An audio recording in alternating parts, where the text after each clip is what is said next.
Hello, ladies and gentlemen. Today we're going to talk about political machines. So, your paper, some of this will be filled in, some of it won't. I need you just to fill this in, but please do not just fill in the paper without listening to Miss King. Okay? So, we're talking about political machines today, and this is a term that you probably remember from civics. Here we're going to talk about it more historically, not present day political machines, but of course those in history. So, first, I want to start over here with a definition. Okay, so just follow along with me, please. Definition of a political machine is a gang of people, so a group, who controls city government for their own profit and their own self interest. So they control the city government. I would definitely, if this isn't written on your paper and you're writing it, after that I would highlight it. Just to make sure if it's already there, get it highlighted. Make sure you know we're talking about folks who control city government because we've seen the rise of cities during this time period that we're studying in the Gilded Age. I think political machines are a great analogy to the Gilded Age. Because remember, gilded means that it is gold on the outside, but the inside is in fact yuck, like wood or something. Whereas on the outside, it looks like completely golden table. On the inside, you know that it's really fake and it's just made of wood covered in a gold layer. So it looks good on the outside as you would look from the outside looking at the city. But once you get inside of it, you see all the filth and the wretchedness and the corruption that goes on within the city. And this is the political machine really starts a lot of that corruption. Okay, so let's scroll down to after that examples of political machines. The most famous one and the one you really need to know is Tammany Hall. Tammany Hall is the Democratic headquarters in New York City. And so Democrats that worked together at this headquarters. It was the Democrats' place where they met within the city for the party. The political boss of the New York City, the guy in charge, is Boss Tweed. Now, his actual name is William Tweed, but he gets the nickname Boss because he's in charge.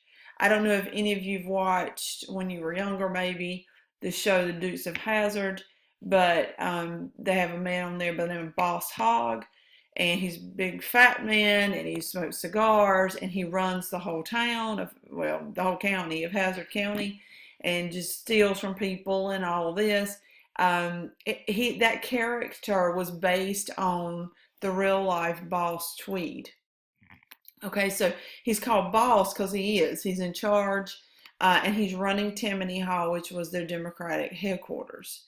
I can show you a picture of him in a second, but I'd rather put it with Thomas Nast, so just wait a second. We're going to come back to this one, so just leave it as it is. And this one, let's skip over to organizational structure. So you need to know that this is how it worked. You had the party boss at the top, which in our case is Boss Tweed, and then you had ward bosses under him, and they would answer to him directly. He did not do a lot of this dirty work. It's sort of like the mafia or the mob. There was someone in charge who made his way, scrambled his way up the ladder, and by the time he's at the top, he's not doing the dirty work. It's these people down here doing it. So these ward bosses, a ward is a section of a city. So if you take like a puzzle and you piece together 4 sections of the city, each one is a ward. When you put that all together, that represents the whole city. So they together, 4, let's say, would divide up the city into fourths, and they would answer to the party boss, and their job was to see to their section of the city. Then you'd have precinct captains who answered to those ward bosses. So within the ward, you'd have a smaller section called precincts, and they would answer to the ward boss. And then under them are the common people, everyday laborer and businessmen who want government contracts. Businessmen wanted government contracts because they had heard pretty quickly there was so much corruption that if they got a government contract, they would get significant kickbacks. And we'll talk about that in a second. Okay, so how do they get the money? Show me the money. So I brought some. This is everything that Boss Tweed was about. He was all about some cash and some money, and this is what made the world go round in his world. So it's called graft. Graft, also known as padding bills, is overcharging taxpayers. So the taxpayer maybe was supposed to pay, I don't know, like I don't know. I'm just going to throw out a number here. Let's say he's supposed to pay on average $30 because remember back then, it's a different time period. So it's not going to be as high as today. But if the taxpayer is supposed to pay, let's say $30 to do the graft, Boss Tweed and others, within Tammany Hall would say to the taxpayer, no, you really need to pay $70. And basically what they would do is take that money and they would keep it. It says they would overcharge the taxpayer, and then the builders and the machine members would split the extra money. So builders, it means these down here, the businessmen who wanted government contracts to build new buildings in the city, and the machine members within here, Tammany Hall, would split this money. Now, of course, Boss Tweed got most of it, and the rest was left to them to split up. There's also bribery. Government officials would accept bribes for licenses, bribes for not doing inspections. They would get kickbacks, which I was referring to earlier, from some of this money that's accumulated. Okay, money. So all this money is going to come through to Boss Tweed, and then he will divvy it out however he wants to. But some of that money can be used for kickbacks. So there's bribery, there's corruption, and obviously I have to point out at the bottom of this is this taxpayer who's working 14 hours a day. He's got like 6 kids, half of them are sick. He can't pay the bills. He's living in a tenement house, which is garbage, and he's getting charged like overly ridiculous amounts by Boss Tweed. Okay, how they get the votes? Because you might say, if they're doing all this bad stuff, Boss Tweed, why would anyone continue to, put him in office? Like, why would people keep voting for him? And the answer is they did that illegally too in many ways. One thing they would do is we've talked about immigrants coming into these bigger cities on the East Coast. The machine members, these folks down here, would go to those local people down here, especially the immigrants, and they would say, hey, basically you're living in a trash heap. If you will go with me and vote for Boss Tweed while I watch you vote, I know that you're voting for Boss Tweed, then we will arrange for you a better job. We will arrange for you better housing. They threw all this money in front of them and promised them all sorts of things. Now, that wouldn't always, work out. Now, some folks that they would pay them just to keep the word out that they're actually, when these immigrants go vote, that they're actually getting something for it, so other immigrants will hear about it and vote that way. But they also lose a lot with this because some of the members are, rolling dice and gambling on this money that they're accumulating illegally. So they didn't always pay these immigrants back in the way that they should have, after their promise. They didn't always find them better houses, better jobs, that they kept that money. Padding the list and fraud. They would use dead people's names on voter registration. Like if they knew Amy King had died last year, they would take a person like an immigrant and make them pretend to be Amy King and have that person vote. And then they might bring them back, a couple hours later when there's different people working the polls and again claim to be Amy King. So they would use dolls, they'd use imaginary people, they'd make up names to try to get them on the list of registered voters or to try to get them to vote multiple times. So this was a mess, absolute mess. Okay, let's go straight down here to exposing that mess. And this is going to be what we call muck rakers. I would write that here, Muckrackers,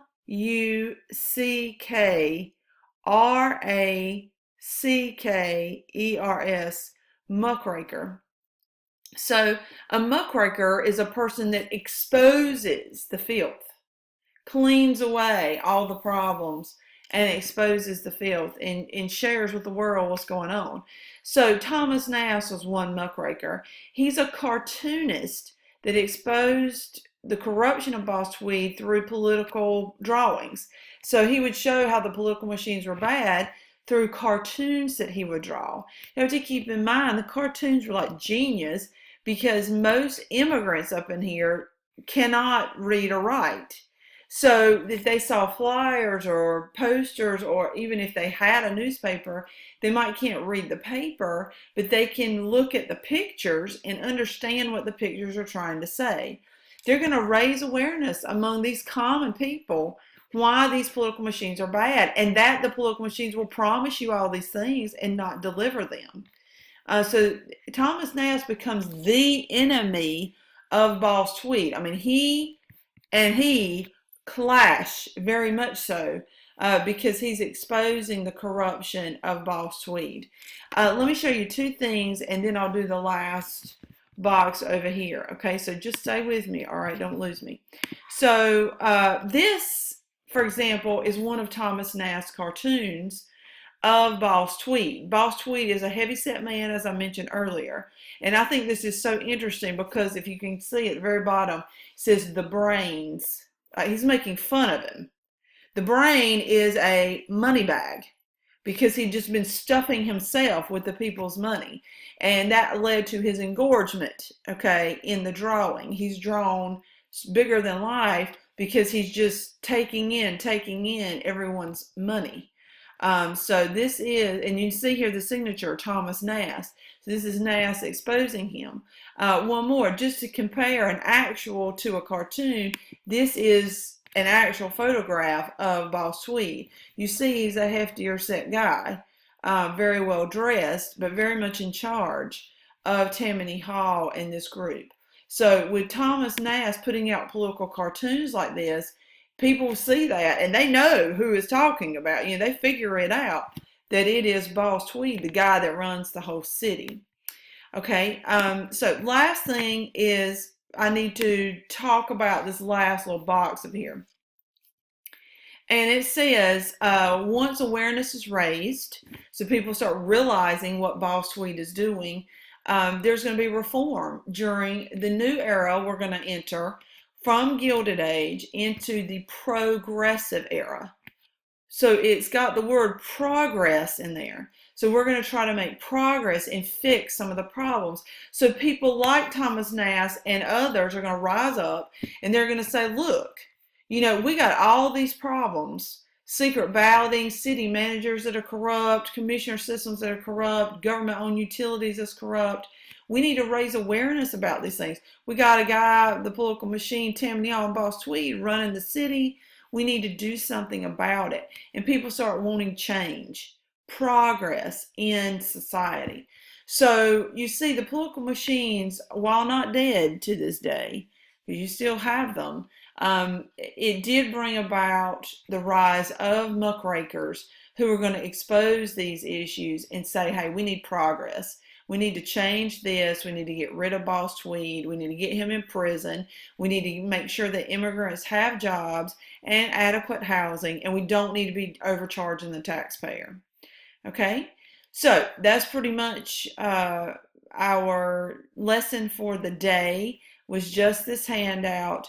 You need to flip this over to the back and make sure that you write a 5-sentence summary. I would quote something from all of these things, if at all possible, to add to your summary for today. And make sure you put today's date on it as well. This is going to serve as your notes. Okay? Y'all have a good day.